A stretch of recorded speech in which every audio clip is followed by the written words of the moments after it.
A análise retórica, ela tem como objetivo analisar especialmente recursos poéticos, enquanto que a análise narrativa, ela analisa as narrativas. Ambas, elas encontram estruturas dentro das perícopes, das passagens. Esse método, ele foi, na verdade, descoberto, ou podemos dizer, redescoberto por um francês chamado Roland Maynet.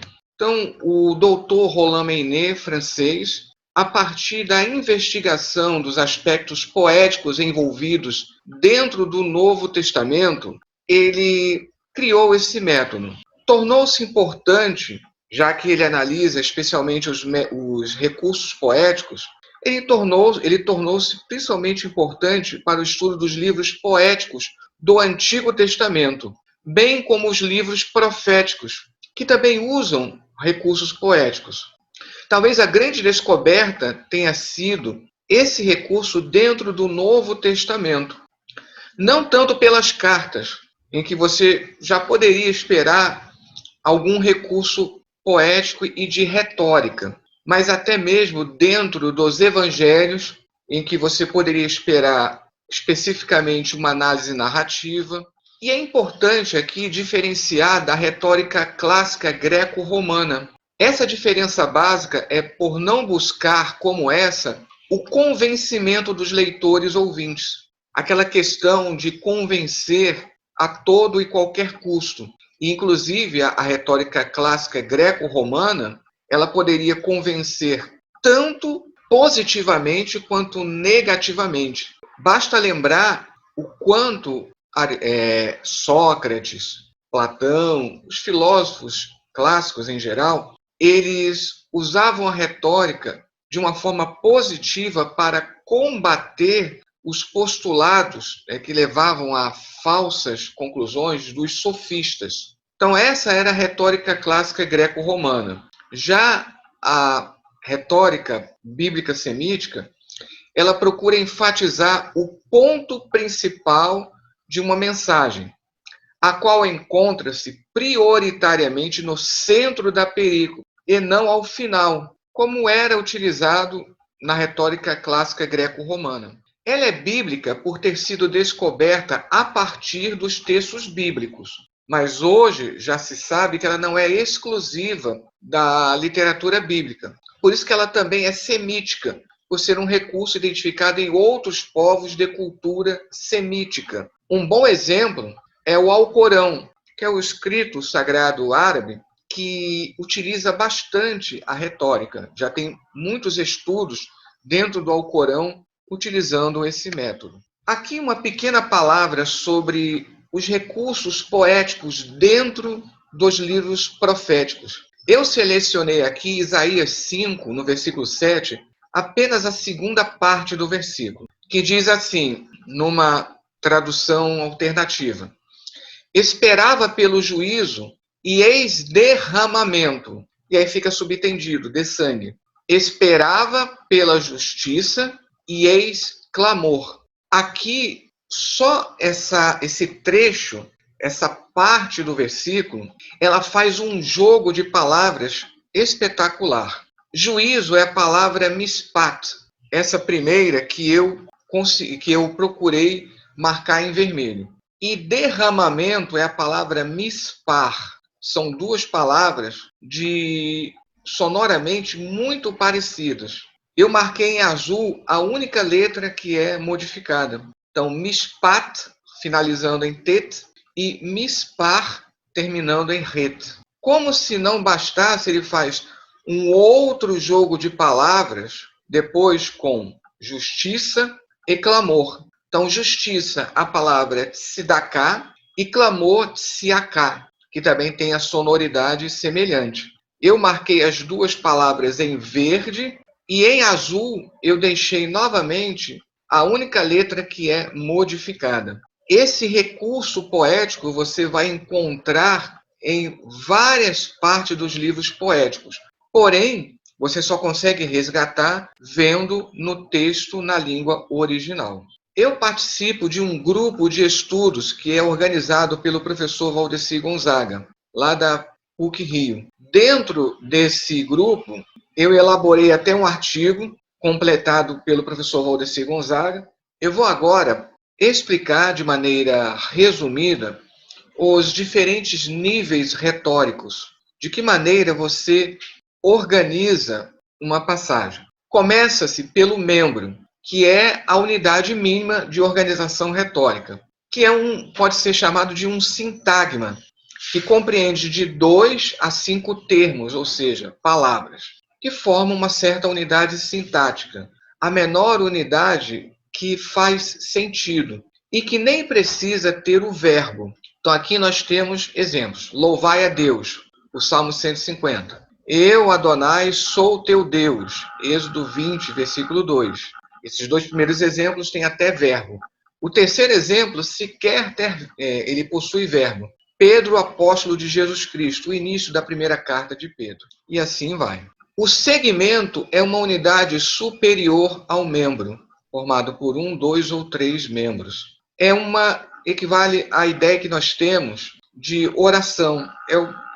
É o pensamento completo, é uma frase completa. Dentro da proposta poética, é como se fosse o verso completo. Existe um certo número de segmentos de um só membro, que chamamos de unimembros, ou seja, uma linha apenas. E existem outros que são compostos por 2 ou 3 membros, e são chamados, então, respectivamente, de bimembros e trimembros. Dentro desse nível básico, você tem apenas segmentos unimembros, bimembros e trimembros. Isso já é uma dica de como você vai organizar. Passando de 3, você já tem outro segmento.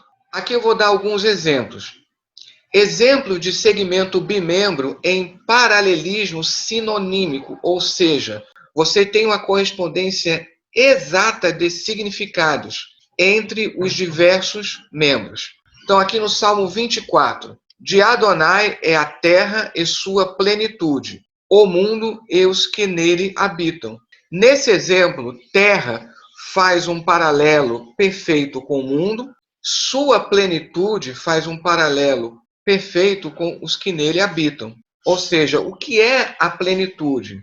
É tudo aquilo que habita esta terra ou este mundo. Agora, um exemplo de segmento bimembro em paralelismo antitético, ou seja, de contraposição, não em forma de sinônimo, que você encontra em Provérbios, no capítulo 14, no versículo 1. Que, aliás, isso você encontra muito no livro de Provérbios. A sabedoria da mulher edifica a sua casa, mas a tolice, com suas mãos, a derruba. Então você tem a contraposição entre sabedoria e tolice, e a contraposição entre edificar e derrubar, ou destruir, que é uma outra tradução possível aqui.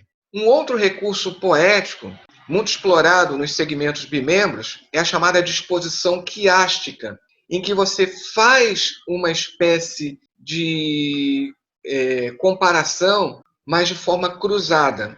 Um bom exemplo é um salmo muito querido, muito conhecido, que é o Salmo 91, logo no primeiro versículo. Aquele que habita no esconderijo do Altíssimo, a sombra do Onipotente pernoitará, que nossas traduções colocam como descansar, né? Mas no texto, na língua original, a ideia é essa, de passar a noite, pernoitar. Mas o importante é mostrar que, na primeira linha, você tem habitar, que vai corresponder na segunda linha, no final. E o esconderijo do Altíssimo, que termina a primeira linha, começa a segunda linha, ou o segundo membro, digamos assim. Agora vou mostrar um exemplo de segmento trimembro, lá no Salmo 24, no versículo 8.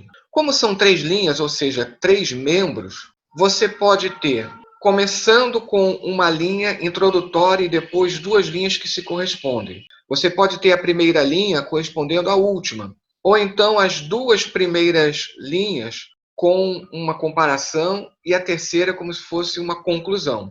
Observe aqui, quem é este Rei da Glória? Adonai, poderoso e valente. Adonai, valente de guerra. Então dá para perceber claramente que a primeira linha é introdutória. E você faz uma comparação nas duas linhas seguintes, nos dois membros seguintes. Inclusive, aqui, nos dois membros finais, você tem aquela disposição do tipo quiástica que nós vimos antes.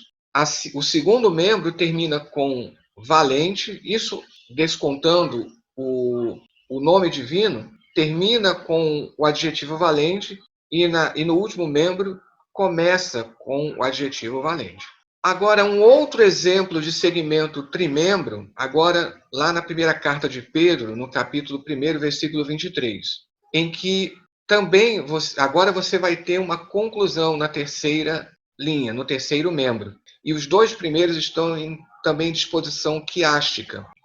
Fostes gerados não de semente corruptível, mas da incorruptível, mediante a palavra viva de Deus, a qual também é permanente.